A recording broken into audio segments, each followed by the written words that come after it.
From advocate to executive. And this is actually a really exciting talk for me to have the opportunity to give.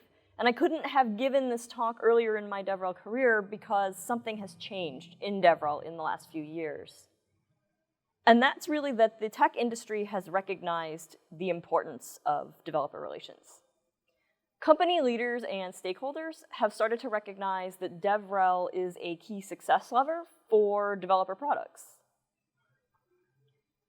Now, a company's developer relations resources, either right now or in the past, might have just been a single developer evangelist. But over time, DevRel teams have grown and expanded quite significantly. So as developer relations began to grow as a discipline, DevRel people management roles evolved as well. And as the scope and roles diversified and grew in developer relations, specialized management and leadership positions in DevRel became necessary in addition. So teams and roles continued to grow, and DevRel has become a major growth lever for the growth, adoption, and engagement of developer-focused products. We started seeing more strategic manager of managers developer relations roles, like directors and senior directors. And we're now at a point where developer relations has vital business leadership roles, like Vice President of Developer Relations. And this brings DevRel to the executive table, alongside VPs of departments like sales and product, marketing, engineering, and more. So I'm pretty excited to be able to talk to you about this now, about the developer relations career path, and what has become possible even just in the last year or two. So I remember having conversations with my bosses early in my days working in developer relations. And my company at the time had very clearly defined career ladders for departments like engineering, or product, or customer success. But then developer relations as a team and career ladder was just kind of this big question mark.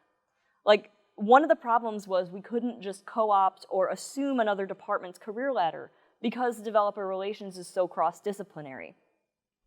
Developer relations has to do with working cross-functionally within the company, being able to touch all of the other teams. Developer relations also includes some engineering. It also includes some elements of customer success. And we couldn't just take the engineering career ladder and say, well, this is the DevRel career ladder. And the other thing was, DevRel often reports up to another department. And at the time, I was in a position where we didn't have the strategic leadership in place to be able to create and implement a developer relations specific career ladder being under another department. So I started wondering how I could advance my career in this situation. I seriously considered switching back to engineering, mainly because I could see the career path there. And I couldn't see, there wasn't anything mapped out for me in DevRel, on the other hand. So not only was there a lack of clarity regarding the individual contributor career path, there was also no upward mobility in developer relations leadership either. Because at the time, there was no such thing as director for DevRel or VP of DevRel. We reported up to like the director of marketing. But it's exciting because this has changed now. So to introduce myself, my name is Maida. I am the Vice President of Developer Relations at Cloudinary, which is a developer-focused platform that provides APIs and SDKs, allowing you to programmatically manipulate images and video to do things like add effects. You can remove backgrounds, detect faces, use AI and ML for dynamic image tagging, and more at scale, and you do this all using code.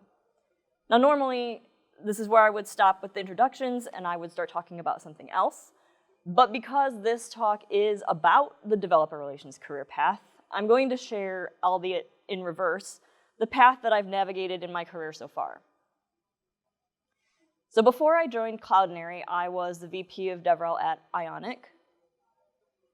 Prior to that, I was the VP of Developer Marketing at Narwhal. Before that, I was the Director of Developer Relations at Gatsby. And before that, I was the Head of Developer Relations at Auth0. you'll notice there's a few different titles here. I'm going to talk about issues with the variance in these differing titles a little bit more later. I also did quite a bit of management for individual teams under DevRel, so I was the manager of the developer relations technical content and community teams at Auth0. Before that, I was the manager of just the technical content team, and this basically was managing a team of engineers who wrote technical tutorials and learning resources for the developer blog. Prior to that, I joined as an individual contributor engineer on that technical content team. And before that, I was a software engineer. So I spent many years doing development, and then I worked for a little while as an engineering manager. Before that, I was a field biologist, and in case you can't tell, because it's not really that clear, that's a snapping turtle. So I worked in herpetology, which is the study of reptiles and amphibians, and then I did some work in apidology, which is the study of bees. Now I'm allergic to bees as an outcome of that. But the field biology, although it was fascinating and I totally loved it, it's not really relevant for this talk. Because I'm going to talk to you about forging a career in developer relations. But this isn't solely for advocates, in spite of what the title says here. Really, this is about going from individual contributor to an executive scope. Now, like I mentioned, I started my DevRel career as a content engineer.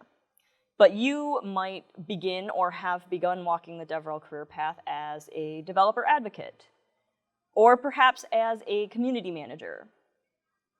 Maybe you own projects and programs as a program manager. Or you may have started in another individual contributor role, either in developer relations already or otherwise. You might be here because you're looking to get into DevRel and you want to know what the path looks like. So regardless, there are two overlapping areas that I want to cover in this talk. One is about growing your personal career. And then, in addition to that, I want to talk about how scope and impact grows for developer relations through leadership roles. And like I said, these topics are not mutually exclusive. So there are things that are more specific to one objective or to the other, but they have a lot of parallels in between each other and a lot of overlap. So let's start with growing your career. First question is, what does growing your career even mean? In the simplest terms, as we move through our careers, our goal is to be successful, right? But like, what does that even mean? Because career success has a slightly different meaning for everybody. But in kind of a general sense, it often includes things like personal fulfillment and satisfaction, feeling good about what you're doing. Because, let's be honest, we could make a ton of money, we could get promotions, but if we don't feel good about that, then are we actually successful? Because I know I've been in a position like this where I didn't feel good about what I was doing and I didn't feel very successful even though I had things like money and prestige. There's expanding impact, and this is a pretty broad category, but it really includes things like having means and opportunity to progress your career and being able to be in a position where you're continually set up to achieve your goals and to grow your scope, to increase your influence, and to really send home the impact of your responsibilities at your organization. And then finally, we want an upward trajectory of rewards and compensation. Because the cold hard truth is that we work for money. If we have a fancy title, but we make less money than other people in roles who have the same title or have the same level of influence or less influence than us, then we're not going to feel successful in that position either. So it's important to our success to know that we have a growth trajectory, that we are going somewhere and that there is another step above that we can work to achieve. Okay, so I want to dig a little bit into expanding impact. And more specifically, I want to talk about expanding impact in developer relations in your career and at the organization that you represent. So in order to do this, let's revisit the idea of the DevRel career path. Now, whether your organization has an established and well-defined developer relations career ladder or not, you can expand and grow your influence and the impact of your role at your company in a number of ways. So the work that you do every day is likely some mix of strategy and tactics. And then the distribution of each of these things likely depends a lot on your experience, on your position, and on the overall influence of developer relations on the business at your particular organization. So if you kind of think of this like a sliding scale along the career path from individual contributor to an executive level, we see that the influence of strategy is the most significant at the company leadership level. So let's put this into sort of more concrete terms. Tactics are specific actions or steps that we execute in order to accomplish a strategy. Examples of tactics for developer relations might be things like speaking at events, could be writing blog posts, building sample apps, recording videos and live streaming, could be about managing community programs and forums, could be organizing or supporting meetups. And there's a large variety of other activities that we do in developer relations, and largely these vital tactics are executed primarily by individual contributors. So if we go back to the idea of the latter, what are some examples of strategy? Well, we create strategies with various goals in mind. One might be increasing developer satisfaction. We can create strategies around crafting and refining the positioning and the messaging that we have for developers for our products and the software that we build. We want to make sure that we're strategic about balancing resources and the efforts around the work that we do, as well as bandwidth across different target audiences, such as reaching net new groups or activation of the current champions in our programs. We also want to make sure that we're strategic around maximizing the return on investments across all of the things that we spend money on, essentially, like the campaigns and the programs and the sponsorships and the initiatives and all of those types of things. There's strategy involved in scaling a team and scaling projects, plus understanding how to prioritize our efforts while balancing importance versus urgency. And then we're constantly increasing developer relations' impact on achieving the company's primary goals as an organization and as a business. So when we start thinking about how we're going to grow our careers and our impact in developer relations, we need to think both strategically and tactically. And we need to do so in the way that's most effective.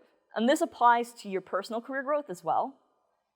Now, work you do currently might be mostly tactical. It might be some mix of people management. It might be strategy at various levels, or it's going to be a combination of all of those things. But the strategies I'm going to talk about next are things that will apply no matter where you're at currently on the ladder.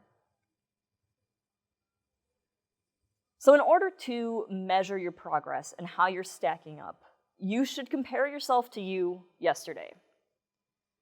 Compare your accomplishments and your progress to where you were yesterday, or last week, or last month, or last year.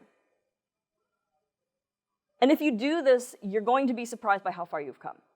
You're going to be surprised by how much you've grown, how much you've learned, and the extent to which you've expanded your skills. Because we often don't take the time to really appreciate all the things that we've accomplished and learned. We spend a lot of our time focusing on what we don't know. But we should make sure that we are taking the time to review the things that we've achieved and learned over the last day, week, month, year, so on and so forth. And kind of the way that you have to do that is you have to take those things and you acknowledge them. You have to celebrate your progress, celebrate your accomplishments.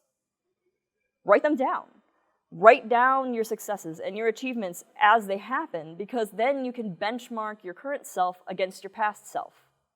If you don't write it down, chances are you'll forget what you did. And then once it's sort of out of sight, it's out of mind. And then if you write it down, it doesn't really do any good to write it down if you never look at it again. So go back in a month, go back in 3 months or 6 months and review what you accomplished. And I promise that you will impress yourself. The next part of that is you need to regularly share the progress that you've made with your manager or leadership or stakeholders at your organization. Now, leadership always wants to do right by their company and by their team members, and a good boss is always going to try to note and reward the successes that they see. But so much happens outside of their line of sight. Many things you do, they will be aware of, and then many other things they won't be aware of. They won't know unless you go ahead and take that step to share your wins with them. And as you record and review your accomplishments, make sure you're sharing your notable achievements or milestones with your boss, and do this on a regular basis. Then you can collect feedback from them. You can initiate conversations about what's gone well and what could be improved, and then discuss with them what you think your next steps should be. And I think it's very important for you to bring that to the table instead of saying, so I did this, what are my next steps? You say, so I did this, I think this is next for me, what do you think about that? Think and act strategically. And this is where the scope of your strategic thinking grows significantly as you move along the developer relations career path. So growing your impact and influence involves thinking about the bigger picture and setting increasingly strategic goals, while also understanding and planning the tactics that are necessary to fulfill those strategies. So let's kind of be a little more specific about what that actually means in a practical sense. Let's say that you are a developer advocate. You might have a ton of tactical responsibilities and priorities on your plate, and you're most likely required to jump from one thing to another very quickly, maybe multiple times a day, probably multiple times a day. So you need to take the time to think about how you can organize your work to be both efficient and strategic at the same time. For example, maybe you build a sample application to demonstrate a feature or a capability with your organization's software. You then add that demo to a repo, and you can share it with the community. You can then create a presentation sharing what you did when you built this and how you did it. You can take that presentation and then give your talk at external events.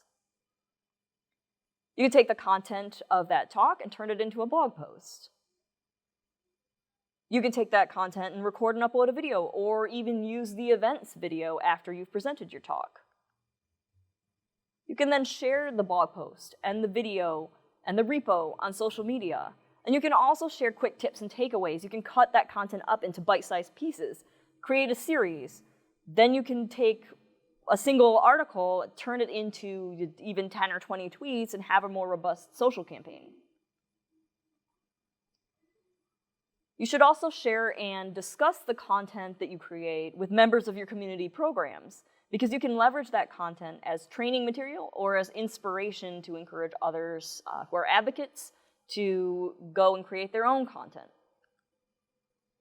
You can highlight that content and link to it in the developer newsletter. You can share the content with your field team, with your sales enablement team, to demonstrate capabilities for potential customers. They can take that content and use it with customers. You can provide your slides and your video or your code to organizers of community meetups, or you could present it yourself at those meetups. You can share your content in your organization's developer forums and or real-time chat communities like Slack or Discord or even Reddit. Then you can also gather feedback from the community on things like your sample app repo and the product features that it demos. And then you can take that feedback and communicate it to the appropriate product leadership and product teams. And then I encourage you to consider the higher level strategy that drove all of those tactics. So think about what other projects and campaigns you can execute to continue to drive that overarching strategy. Senior developer advocates should also have a clear idea of what the business goals are and awareness of how their strategies and tactics contribute to moving the business forward. What this does is it ultimately leads us to bigger picture thinking. So while you refine the vital tactics and increase impact, you're starting to think broader and broader. And remember, while you're doing all of this, continue to review your accomplishments, share them with leadership, and think and act strategically. So when you're coming up with new projects, initiatives, and improvements, what you're doing is at the same time you're advancing yourself to senior level IC and propelling yourself towards more strategic leadership thinking as well. And this brings us to learning about the scope and strategic impact that managers of developer relations need to think about. So if we consider the tactics of our developer advocate and the higher level strategy that their tactics are rolling up into, developer relations managers are responsible for the coordination of multiple strategies across the team. And in addition, managers of developer relations are usually people managers, so they're also responsible for the individual team members. And they're responsible for knowledge around the execution of tactics from the ICs that are associated with these overarching strategies. So let's take a look at these responsibilities. DevRel managers have individual contributors who report to them. Now, some DevRel teams are distributed internationally, and then they have some additional segmentation by region, and it really depends on the size and the distribution of the team. Global teams may or may not have regional managers who are responsible for the different global areas, like the Americas or EMEA or APAC. But sometimes all ICs on a widely distributed team do end up all reporting to the same manager. So here are some of the people management responsibilities that'll probably be familiar to not only DevRel managers, but any people manager. You're going to work with your team members to create strategically aligned individual goals for them and determine how to measure progress towards objectives.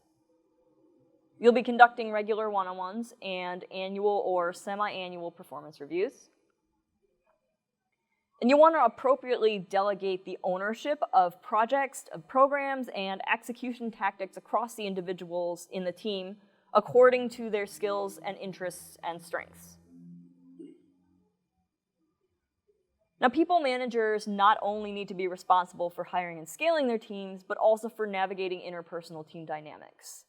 And all managers do need to make hard decisions from time to time. So if you go down the managerial path, take into account the fact that there will be difficult conversations. It's an inevitability. Now, on the strategic side, what are some examples of team goals that the manager of developer relations might be responsible for? This could be things like increasing web traffic and page views to the developer blog. You might have goals and strategies around creating documentation and sample applications for developers to download so that they can get started quickly, reach that aha moment sooner. You'll have strategies around engaging with users in the community. And if you have open source, this becomes important for collaborating with community members who do things like submit issues or pull requests, or ask questions and have discussions on GitHub, and otherwise contribute to your organization's open source code and your repositories. You'll also want to make sure that you have a strategy around the triage and communication with the community members that are on the OSS repos. And this is, again, like I said, an important component of developer relations and developer experience, especially when you have stuff in the open source. Another team goal might be to expand and scale the community initiatives. And this could be things like experts programs or ambassador programs or guest author programs. So these are really just a few examples, and I'm sure as you're sitting here, you can probably think of many, many more. But what this does is it brings us to the next level of scope, and that is around driving the strategy around achievement of organizational level goals, while still being a champion of the developer relations team and of its members. So at some organizations, developer relations can end up being pressured by leadership or by other teams to do things like drive revenue or pipeline or prioritize free customer support over other types of activities. And I can't speak for every company or every situation. Sometimes doing some of these activities is appropriate. And other times you can be at risk of jeopardizing the team's relationship that it has with developers in the community if you lean too hard into some of these things on sort of the marketing and financial side. So senior developer relations leadership has a responsibility not only to the company, but also to the members of the team. And senior DevRel leadership also has the influence necessary to establish and clarify the developer relations philosophy and practices at a company. So as a leader, it's up to you to tell the company what it is that DevRel does, why we do it, and how we do it, and how it benefits the company and the community at the same time. Now, some companies don't have developer relations leadership beyond the manager level, and then developer relations managers report to another department head. And this was the case that I was sort of mentioning early on that was a little bit troublesome because it was stymieing the growth of the developer relations career ladder and the career path. But evolution of developer relations has really taken off over the last few years. And what it's done is it's paved the way for more senior leadership, like directors and senior directors of developer relations. So honestly, if manager is the highest that your organization's DevRel career ladder goes, and the DevRel manager is responsible for doing things like driving company goals, then they really should hold the title and the leadership influence of at least a director. So here's where I'll take a moment to talk about those titles a little bit. Personally, I have a problem with head of as a title under certain circumstances. So firstly, the problem is it's a very unspecific title. It can be a sort of CYA way for companies to give too many responsibilities and not enough influence to a manager. This is especially the case when the company does actually have managers, directors, senior directors, and VPs in other departments. So remember when I talked about the career ladders that are very clearly defined in like engineering and marketing and product? If you have all of these layers of management there, and then you say, and then there's a head of DevRel, how does that actually slot in an equivalency with the scope and the influence and the responsibilities of any of those other roles? That's when it really becomes a problem. Because head of DevRel could be potentially equivalent to anything from like a manager 1, all the way up to a senior director or even a VP. So titles like this are subjective and ambiguous, and they're ambiguous to people inside the company, but they're also ambiguous to people outside the company as well. So if you are looking for a leadership job in DevRel, or you're going to be promoted, make sure you're comfortable with the title, and also that its leveling is reflected appropriately and accurately so that your position scope is clearly understood. And it needs to be understood both internally and externally. So if a company has an open job posting listed with an ambiguous title, put that under the microscope. Make sure that you ask the recruiter or the hiring manager about what the expectations are and what the true scope of the role is. Because when you take a historically murky career ladder, like the one that we have essentially lacked in DevRel for a while, and then you add that to the very new idea of senior and executive leadership roles in a discipline, it becomes even more important that titles accurately reflect the scope and influence of the responsibilities that person is actually going to have. Because as much as people like to say titles don't matter, they do matter, and they especially matter for people who are underrepresented in tech. So advocate for the appropriate title for the role, and then whether you're applying for a new role, aligning your current role, or getting promoted, think about this as you're reviewing those titles. Okay, so as I said, at the director level, you're responsible for driving company goals. So this is the diagram from the manager of developer relations. We're going to return to this for a second. And now if we take the team level goals and the associated strategies that we need to have in order to achieve them, at a director level, a DevRel leader thinks about the next level of strategy above that. They help to set the goals and strategies for the department, as well as cross-functionally. And they're going to establish alignment and determine things like metrics to drive overall company directives. So what would be some examples of this? What do these goals and strategies at this level actually look like? Well, collective developer relations strategies might be working towards goals like reaching some number of downloads per month or growing monthly active users by some percentage. Departmental strategies might function towards things like increasing the return on investment for the department's initiatives. Whereas cross-functional strategies could contribute across multiple teams or even departments to achieve goals like increasing the Net Promoter Score, or growing the number of projects that depend on the company's products and software or tools by a certain percentage month over month. An alignment with and the driving of company goals means that a director ensures all strategies contribute towards the business objectives from the company leadership. And this could be something like become the fastest growing software choice in a particular market or sector or development category. And your own company's team, department, and organizational goals probably come to mind here. I hope that they do. And directors operate on this heavily strategic level. In addition, they're also people managers. So they may manage individual contributors, or they might manage other managers who are managing teams.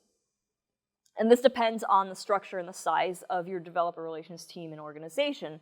And as DevRel matures in an organization, often this starts to sort of grow and evolve over time. Then they're also accountable for the team mission and the processes and the operations, like career ladder and budget, for example. They're now in a position to potentially create a career ladder that might differ from career ladders that exist in engineering or marketing or product.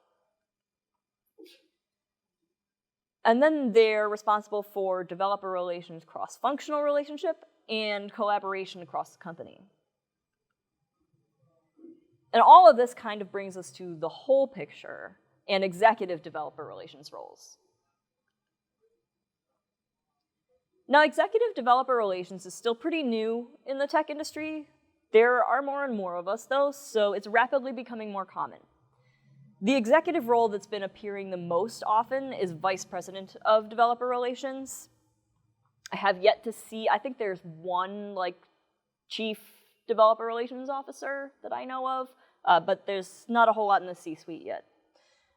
So while specific details and reporting structure of individual executive leadership roles are pretty particular to each organization, VP roles are often categorized by several responsibilities and by a certain level of influence within the company. Vice presidents of developer relations have experience and expertise in strategy and in execution in developer relations, and they have extensive knowledge of their discipline. DevRel executives are responsible for understanding the really close-up macro view all the way up to the 1,000-yard wide angle. So a few organizations with developer relations executive leadership have directors who report up to the VP. So they may have directors of developer advocacy, directors of community, or directors of developer experience engineering. And this, again, greatly depends on your organization and your team size, so your mileage may vary. So let's revisit the Director of Developer Relations scope and then see how it differs from an executive VP role.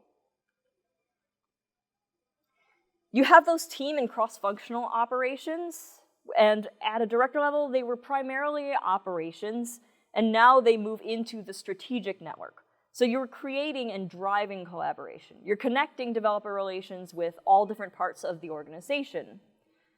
Because developer relations, like I mentioned earlier, as a team is really uniquely situated in most companies to be in a position to basically touch pretty much every other part of a business.